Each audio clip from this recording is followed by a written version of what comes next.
Damas y caballeros, niños y niñas, abuelitos y abuelitas, ajolotes, capibaras y demás criaturitas de la creación, bienvenidos al Molcajete Cósmico, este espacio que estamos inaugurando hoy gracias a la invitación de nuestro querido Jesús Escobar Tobar. Y bueno, pues me da mucho gusto estar con todos y todas ustedes en este espacio en el que hablaremos, sí, de política, de lo que pasa en el mundo, pero también de arte, de música, de poesía, de buenos libros, de todo aquello que reivindica el espíritu humano en medio de tantos elementos para el desasosiego, para la desesperanza. Bueno, aquí trataremos de aportarle un poco de luz, a quienes nos acompañan. Así que, pues muchas gracias por estar aquí. Yo sí debo decir de entrada que ha sido un inicio de año con muchas preocupaciones. O sea, de entrada, o sea, ya estamos a mitad de enero, ya se acabó el año, ya se nos fue el año. O por lo menos se nos fue enero, que dura la mitad del año, es un mes eterno, entonces da la impresión de que acabándose enero ya todo está perdido, así que bueno, queda poco para el final de ese mes y ponernos a comer tamales celebrando a la Candelaria. Pero bueno, hay muchas cosas que en estos tiempos nos están robando el sueño. Para empezar, la chingada alerta sísmica, ¿no? Que a mí todavía me tiene sobresaltado desde el otro día que nos despertó a todos casi a la 1 de la madrugada y que provocó pues una pasarela masiva de pijamas en la Ciudad de México y en otras partes. Pero pues sí, vaya que es terrorífica, que es desconcertante. Yo la verdad preferiría que usaran no sé, o sea, si quieren asustar a la gente, pues que pongan una canción de Julio Iglesias, ¿no? Pero algo un poco más amable en esos términos, porque sí, la alerta sísmica es espantosa y no hay manera pues de evitar el sobresalto, ¿no? Uno que ya está malo de su sistema nervioso, pues estas cosas sí lo pueden llevar a sufrir una catástrofe, este, en términos de salud. Así que yo sí conmino a las autoridades a que busquemos un nuevo sonido para la alerta. No sé, bueno, unos sopilotes ahí cantando, eh, algo o sea, sí feo, pero que no mal viaje tanto. Bueno, esa es una cosa que preocupa y que quita el sueño porque pues ya vive uno esperando, ya no el temblor, sino la alerta, que ya es un doble trauma. Aunque también conecta con algo bonito. Recuerdo una canción que hablaba de la primera persona en la que piensas cuando suena la alerta sísmica y eso, si la primera persona en la que piensas después de la alerta, ahí está tu corazón, ahí está el amor. Andy Mountains es el autor de esa canción llamada Alerta Sísmica, por si la quieren buscar.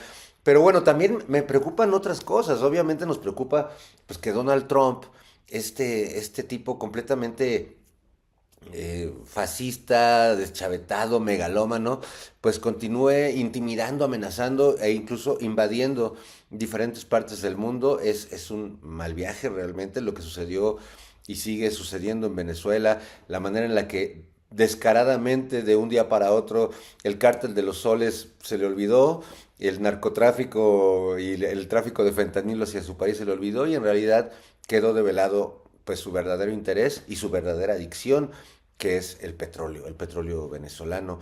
Es increíble que un gobierno que toda su argumentación para hacer esta intervención militar en Venezuela se basaba en prevenir el narcotráfico y el tráfico de fentanilo, pues en realidad sea una intervención ordenada por uno de los mayores adictos a los combustibles fósiles y al dinero que tenemos en este mundo, como lo es Donald Trump y su gobierno, su cuadrilla de fascistas que ahora sí que se han juntado para convertir el mundo en un banquete de impunidad, donde el derecho internacional se lo han pasado por el arco del triunfo y donde pues no parece haber ninguna instancia dispuesta o ningún país dispuesto a meter las manos para que Trump y sus secuaces sigan metiéndose y apropiándose. Ahora la amenaza está sobre Groenlandia Y bueno, pues habrá que ver porque cada día pues le declara la guerra a alguien o le cobra aranceles a otro o presiona para que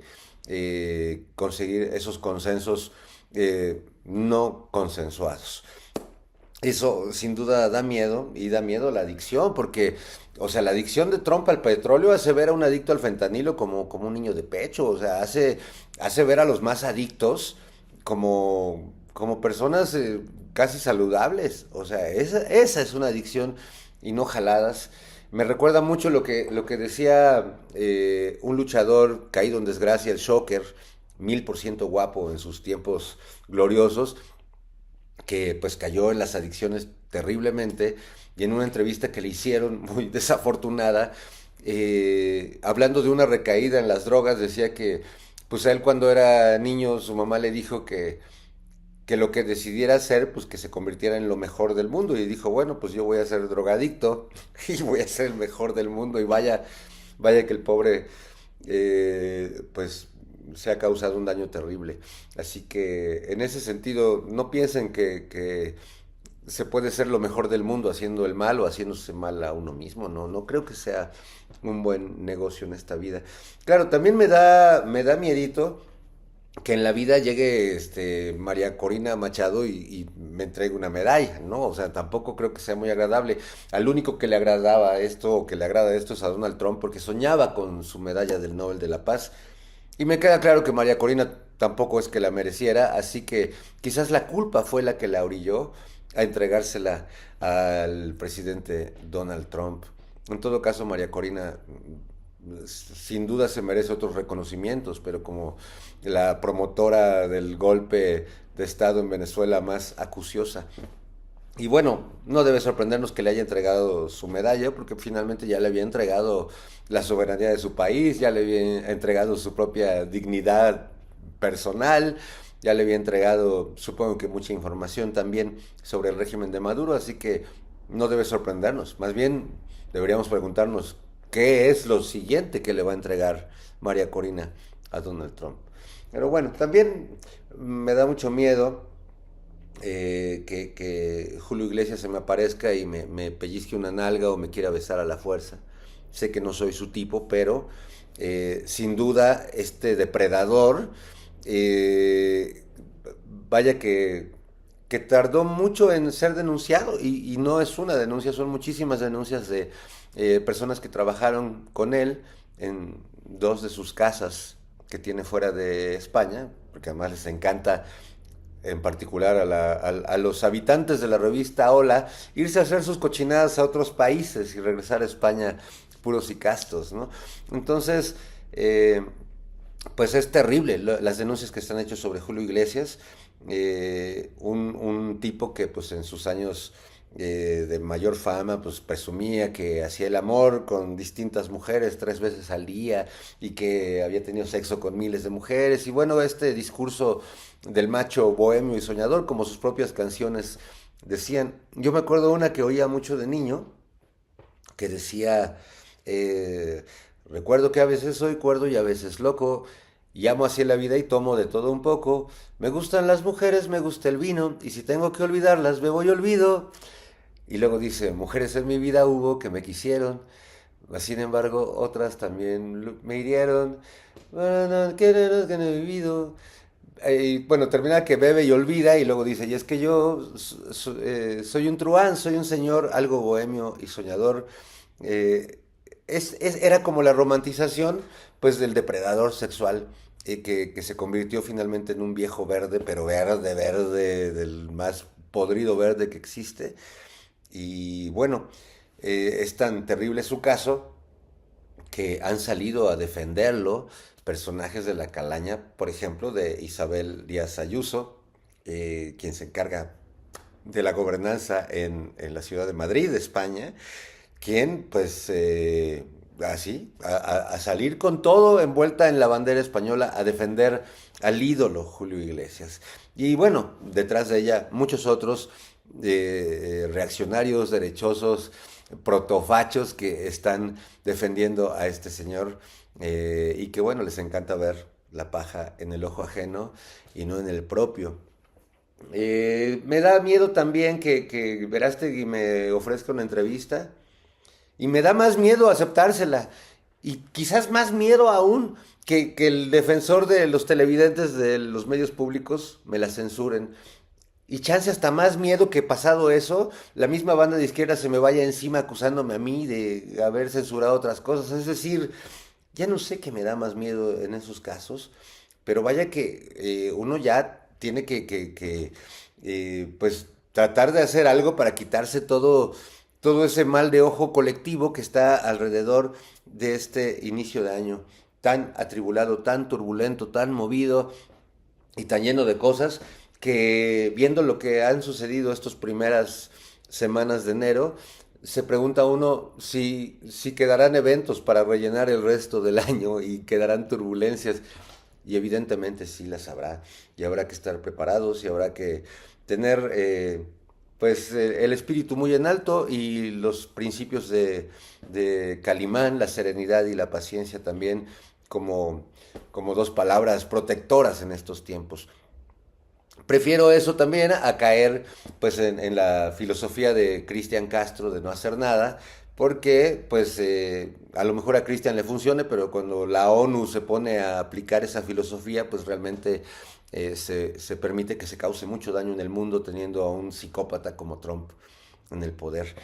Lo bueno es que para la chaviza es que ya viene BTS, que para los de mi generación no vayan a pensar que es una ETS, BTS es este grupo de esta boy band que pues vaya que tiene muchos admiradores que ya están creciendo, habrá que ver como sucedió con el grupo Menudo, ¿no? En su tiempo, con estos early boys band, que bueno, pues crecían los pobres y los sacaban del grupo y metían a otro más chavito.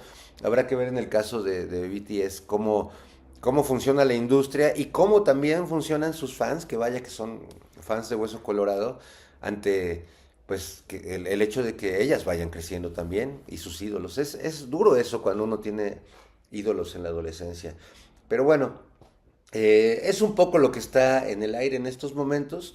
Está también en México el tema de la reforma electoral que preocupa mucho a muchos, sobre todo gente como Lorenzo Córdoba, ¿verdad? Como los antiguos eh, pues presidentes de el INE y hasta del IFE, porque bueno, pues hasta el maestro Goldenberg está muy enojado desde hace mucho tiempo con las cosas que están sucediendo ahí. Pero creo que lo importante tiene que ver bueno, entre otras cosas, con el tema de los plurinominales, por ejemplo, que si bien ya no deberían existir, pues me parece una muy buena noticia que ahora pues se tenga que votar por ellos. No creo que bajo ese esquema personajes como Ricardo Anaya o como Ricardo Monreal o como Adán Augusto o como Manuelito Velasco o como Alito Moreno pues pudieran alcanzar una curul como plurinominales y eso es una buena noticia. Y bueno, vamos a hacer una pequeña pausa y regresamos aquí al Molcajete Cósmico. No se vayan, todavía tenemos muchas cosas más que platicar.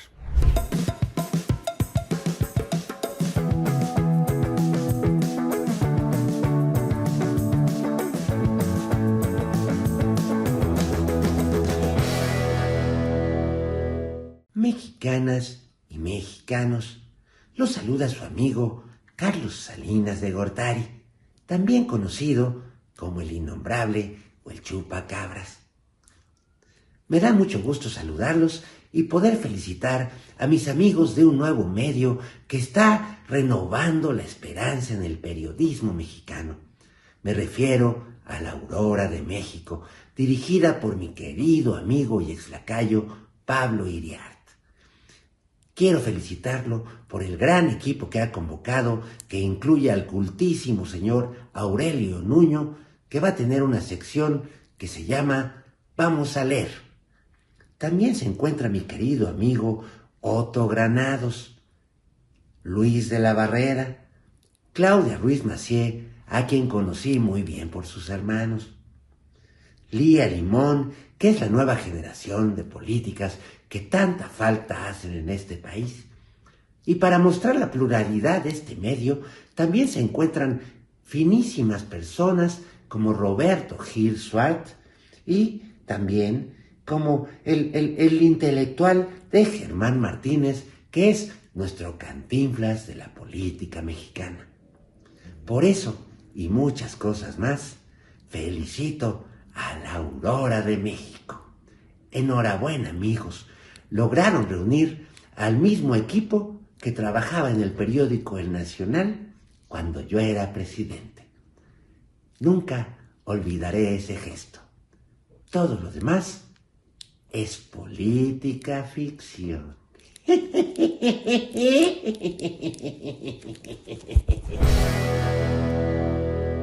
Estamos de regreso aquí en el Molcajete Cósmico y bueno, lo que acaban de ver, ofrezco una disculpa, pues bueno, se coló, pero sí quiero agradecer al maestro Elio Flores porque ese muñequito que acaban de ver es obra del maestro Elio Flores que hace muchos años pues se encontró ahí unas telitas y hizo un pequeño Salinas de Gortari.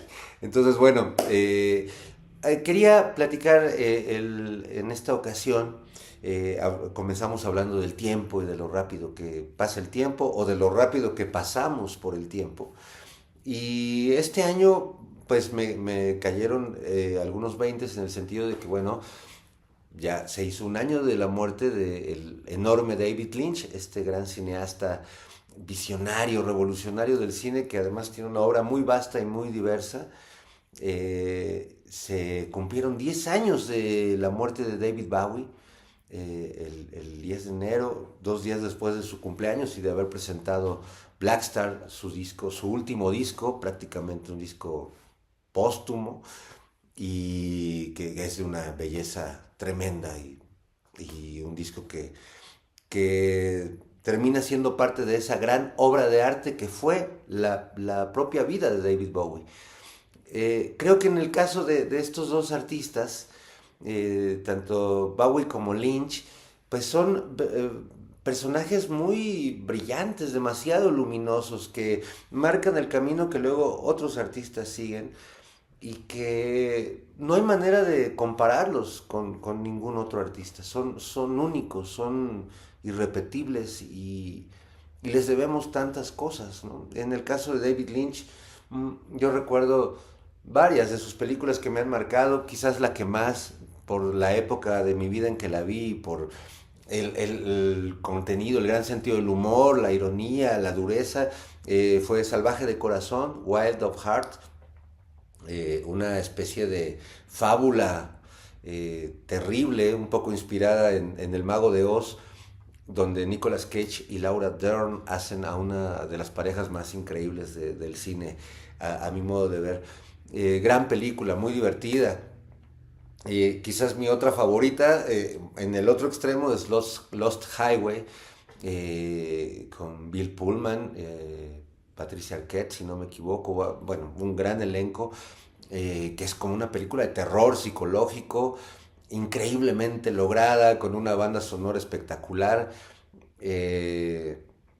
y una película muy oscura, muy densa, a la que luego siguió Mulholland Drive y otra serie de películas también, que de algún modo son herederas de ese tono que él mismo creó cuando hizo la película de Twin Peaks, bueno, la serie de Twin Peaks. Tampoco podemos olvidar su primera película, Eraserhead, que es grotesca, perturbadora, inolvidable, genial. O El hombre elefante, que también en otro extremo de la narrativa es una historia impecable, como lo es también una historia sencilla, que es como una película de Lynch que no parece una película de Lynch, pero que a la vez lo es por la manera tan íntima en la que va retratando la vida de este granjero en su carrito del campo. Eh, y bueno, pues pienso hasta en las últimas obras que hizo, como esta homenaje al cine negro donde está entrevistando a la manera de un policía a un changuito, Jack, si no me equivoco, y esa, bueno, se puede ver en YouTube y es una verdadera joya. en la obra de David Lynch. Pienso en David Bowie y lo mismo, así, una cantidad de obra, una cantidad de facetas de su misma personalidad, como si ambos personajes en realidad fueran una multitud concentrada en uno. David Bowie, pues a lo largo primero llamado David Jones, su primera transformación fue cuando se cambió el nombre, porque era homónimo si no me equivoco, el guitarrista de los Monkees, sí, David Jones, y decidió ponerse este apellido extraño, loco, único, Bowie. Eh, Luego, pues creó este personaje del espacio, este hombre caído del espacio, Spaceman, con ese personaje, pues hizo uno de mis discos favoritos, que es The Rise and Fall of Ziggy Stardust and the Spiders from Mars, a lo que siguió Space Oddity y otros grandes discos bajo ese personaje de Ziggy Stardust. Pero luego, bueno, se volvió el Duque Blanco y luego, bueno, hizo su banda Tin Machine y luego se convirtió en una especie de profeta electrónico cuando hizo este otro enorme disco, Earthling, que es el disco que justamente coincidió con la gira que hizo a México David Bowie, que tuve la oportunidad no solo de estar en ese gran concierto, sino también en la conferencia de prensa que dio ahí pues en el autódromo, que llegó evidentemente muy elegante y con una iguana al hombro acompañándolo, y era verdaderamente espectacular, espectacular verlo y escuchar su música, canciones como Modern Love, canciones Sound Ambition, que han verdaderamente hecho épocas, ¿no? Y además a quienes pues hacemos música, pues han sido una beta constante de inspiración, tanto en términos musicales como en términos líricos, porque las letras de Bowie además pues son como instantáneas de la realidad, muy diferentes al discurso político de Bob Dylan, por ejemplo, o el discurso amoroso de Leonard Cohen. El lenguaje de David Bowie es sofisticado, es complejo, es fragmentario y me encanta, aunque también llegó a ser político, como todos los grandes artistas, y hay algunas canciones que podría haber escrito David Bowie el mismo día de hoy, como I'm Afraid of Americans, que seguramente le recordarán esa canción y que pues esa frase hoy se puede decir casi a lo largo y ancho de todo el mundo. Hay otra canción también que recuerdo que hizo con su banda Tin Machine, creo que del primer disco, se llama Under the God, y hace una crítica al resurgimiento del fascismo en Estados Unidos. Y quiero aclarar que esta canción la hizo en la década de los 80s, pero ya hablaba de que las cabezas de Washington estaban sumergidas en un inodoro, haciéndose huellas de que el fascismo había resurgido, mientras una suástica colgaba por ahí y alguien golpeaba a un negro en la calle. Es decir, una canción que retrataba pues un momento en Estados Unidos que se está viviendo y que se vive periódicamente en las tierras del tío Sam, para tristeza e infortunio de toda la humanidad, porque la verdad es que vaya papel tan terrible. Pero bueno, he recordado a estos dos grandes que se nos fueron, Bowie hace una década, David Lynch hace un año, pero hay un personaje que también este mes de enero celebró su vida y sigue con nosotros, y me parece que es un artista enorme, al nivel de los dos que acabo de mencionar, aunque viviendo en México quizás con un reconocimiento mucho menor que el que tuvieron estos dos personajes. Me refiero al gran artista gráfico, arquitecto, soñador, surrealista, Pedro Friedeberg, quien este 16 de enero cumplió, sí, 16 de enero, 11 de enero, el 11 de enero si no me equivoco, cumplió 90 años de vida. Y si bien él nació en Florencia, muy chiquito se vino a la Ciudad de México con su madre. Su madre consiguió trabajo como traductora de León Trotsky aquí en México, lo traducía al alemán. Y bueno, pues el niño Pedro Friedeberg, pues vivió en este país, estudió sus primeros años aquí, fue al Colegio Madrid y pues desarrolló una imaginación prodigiosa, una manera de ver el mundo increíble. Sin embargo, Pedro entró a estudiar arquitectura a la recién nacida Universidad Iberoamericana. Primero sucede ahí por Insurgentes, luego donde está ahora el San Angelín, acá frente a la casa estudio de Diego y Frida en San Ángel.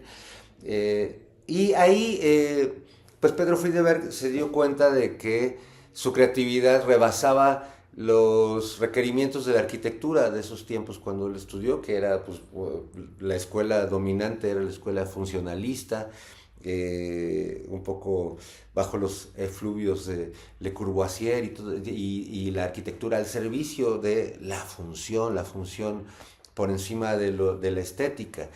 Y Pedro en realidad, pues yo casi diría que es un artista neobarroco, churrigueresco, todo lo contrario de un funcionalista o de un minimalista. Y evidentemente pues no duró mucho en la Escuela de Arquitectura de la Ibero. Quizás duró más de lo que pudo haber aguantado, porque en esa primera Ibero, al lado de la Escuela de Arquitectura, pues estaba la Escuela de Artes Gráficas, y ahí pues se hizo muy amigo de José Luis Cuevas, quien daba clases ahí.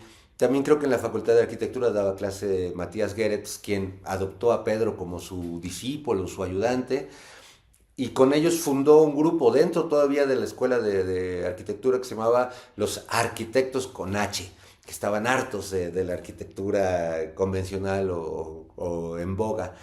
Pero finalmente Pedro decidió seguir por el camino del arte, pero siempre teniendo como herramientas en su trabajo, pues las escuadras, los compases, todas las herramientas de los arquitectos. Y con esas herramientas él construye ciudades fantásticas, ciudades imaginarias y cosas verdaderamente hermosas, que muchas de ellas se pueden admirar en vivo porque hay obra de él. Por ejemplo, en el Metro Bellas Artes hay una parte del metro que hay obra de él en las paredes y en los túneles de la entrada al metro. También el Museo de Historia Natural, este viejo museo hermoso, más o menos recientemente Pedro Friedeberg hizo un mural que se puede ver desde las alturas, desde el cielo, quizás desde el cablebús. Pintó las cúpulas del Museo de Arte de Historia Natural y es una joya. Y también en la Alameda Central hay una réplica de su obra más conocida, un poco a pesar de Pedro Friedeberg. De hecho, algo que le aterra al maestro es tener que ser recordado al final por esa obra, que es su famosísima Manosilla, que creó pues apenas, creo que todavía estudiando arquitectura en la Ibero, que fue como una especie de juego para él, desafiando además las ideas hiperfuncionales de las sillas de ese tiempo, que eran muy simples. Y bueno, pues él creó esta manosilla. Había pensado en un inicio solo hacer una para una exposición que hubo en la escuela, supongo, algo así, pero de repente la manosilla le gustó a muchísima gente, todos querían la suya y se volvió un objeto pues industrial, cosa que a Pedro Friedeberg le molestó mucho porque, como él bien dice, cualquier cosa que tengas que hacer 365 veces es una porquería y no debe de hacerse. Él cree mucho en el valor del arte como una exaltación del espíritu, de la locura, del absurdo de la vida. Y por eso siempre despreció a los grandes muralistas, o se burló por lo menos de ellos y de esa solemnidad. Para él los artistas solemnes había que colgarlos en un árbol. No, él en particular nunca lo fue. Se recuerda que cuando era joven pues llegaba disfrazado a las exposiciones o a las fiestas de sus amigos. Era un verdadero excéntrico. Y como buen excéntrico se juntaba con otros excéntricos. Fue no solo amigo, sino vecino, muchos años de Leonora Carrington, de Remedios Varo en la colonia Roma, con quien tuvo una gran amistad y con quien tiene, con quien pues había un diálogo sobre la vida cotidiana, pero también sobre las ideas del arte, sobre el surrealismo. Y hay otro artista con quien descubrí hace no mucho que Pedro también tuvo una estrecha relación y que me hace todo el sentido, que es Edward James, este hombre que llegó a México en la década de los 40, que llegó a Cuernavaca con unos amigos y que estando en México desarrolló su idea de hacer su propio jardín del Edén, cosa que finalmente logró construir en Gilitla, en San Luis Potosí, en una zona llamada Las Pozas. Primero tenía un jardín ahí de orquídeas y pues un jardín floral, y después de algunos sucesos, unas heladas que hubieron ahí, decidió construir su jardín surrealista.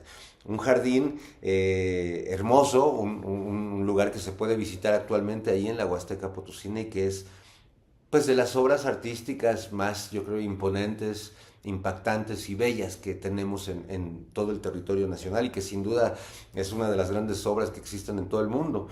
Da la casualidad que Pedro Friedeberg pues tenía coche y él era el que llevaba a Edward James hasta San Luis Potosí en su auto, en los albores, cuando empezaba a construir Gilitla, cuando empezaba a construir este jardín escultórico.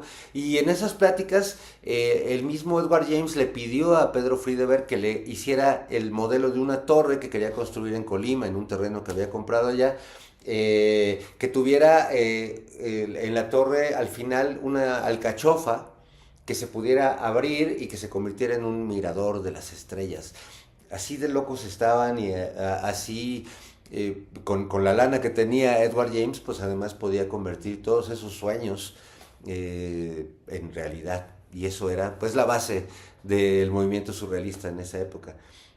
A Pedro Friedeberg la verdad es que las escuelas artísticas se le resbalan porque si bien podríamos considerarlo surrealista, pues también tiene mucho de op art y tiene mucho de barroco y tiene mucho de las escuelas de diseño gráfico también.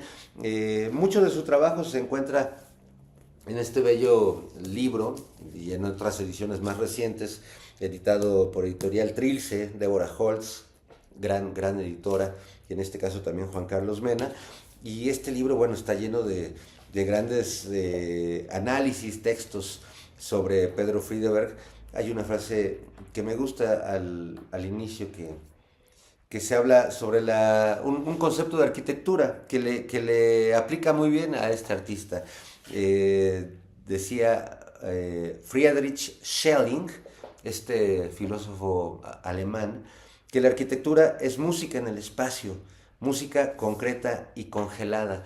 Y lo que hace Pedro Friedeberg es en realidad música, pero, pero en el sentido de John Cage, en un sentido muy amplio de música, donde en la obra de Pedro pues un montón aparecen un montón de símbolos de todas las épocas, símbolos herméticos, símbolos masónicos, símbolos químicos, figuras prehispánicas, personajes de la cultura pop, Mickey Mouse, el Pato Donald, la cultura popular mexicana, los rótulos, fórmulas matemáticas. Es una cosa verdaderamente extraña, pero él siempre mantiene en medio de esta obra profunda y de muchas interpretaciones, pues un gran sentido del humor.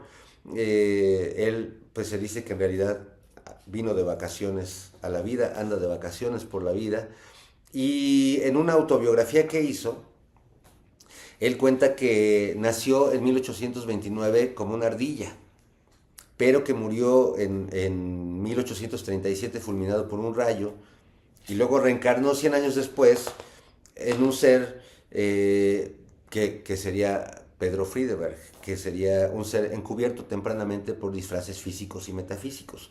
Ese personaje debió morir en 1992, pero para fortuna de su obra artística, de él mismo y de sus admiradores, eso no sucedió.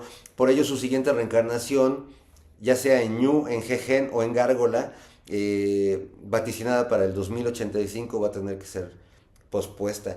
Esto es lo que dice Pedro en una muy breve biografía que escribió, y es una delicia porque no solo podemos considerarlo un artista, un gran artista plástico, sino que es un gran escritor y es un gran humorista. Él decía: tenemos mucha suerte de vivir en el siglo XX, donde hay la oportunidad de gozar de la estética del absurdo, de lo ridículo, de lo repugnante, de lo desproporcionado, de lo asqueroso, de lo infantil y lo pornográfico. Todo esto se considera arte y está totalmente aceptado por cualquier ama de casa de Tecamachalco. Esto es el arte moderno.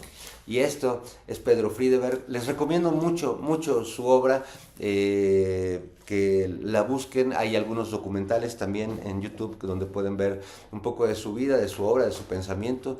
Es un personaje realmente fascinante y tenemos el lujo de que siga vivo y que siga produciendo.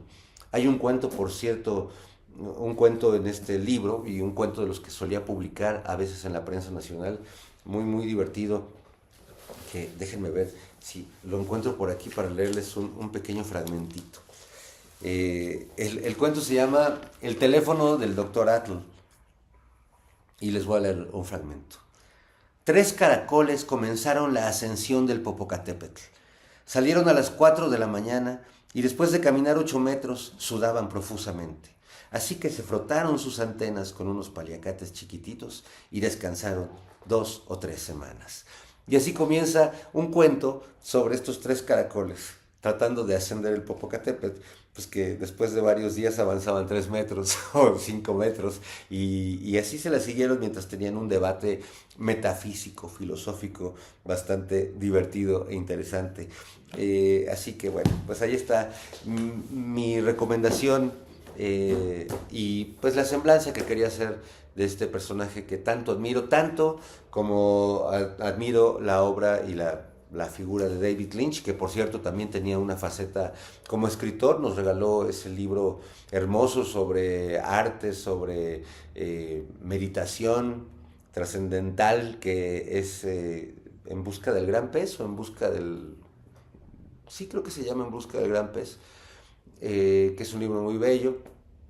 Y bueno, pues David Bowie, que pues ahí también están todas sus canciones, toda su obra, para seguirnos revolucionando la cabeza, el corazón y para ponernos a mover los pies, porque vaya que también le gustaba hacer música para bailar y para que la gente se divirtiera y fuera feliz. Pues con estas evocaciones y ya después de haber repasado un poco lo político, y lo bueno, lo malo y lo feo de lo que sucede en este mundo, pues yo me despido de ustedes de esta primera emisión del Molcajete Cósmico. Evidentemente este espacio pues irá evolucionando, iremos mejorando en muchas cosas a partir también de lo que ustedes nos comenten, de los temas que les guste que podamos platicar en este espacio. Muchísimas gracias a Jesús Escobar Tobar por la invitación a ser parte de su canal tan exitoso, tan gustado, que yo en particular pues admiro mucho, y nos vemos el próximo sabadito por acá en el Molcajete Cósmico. Abur.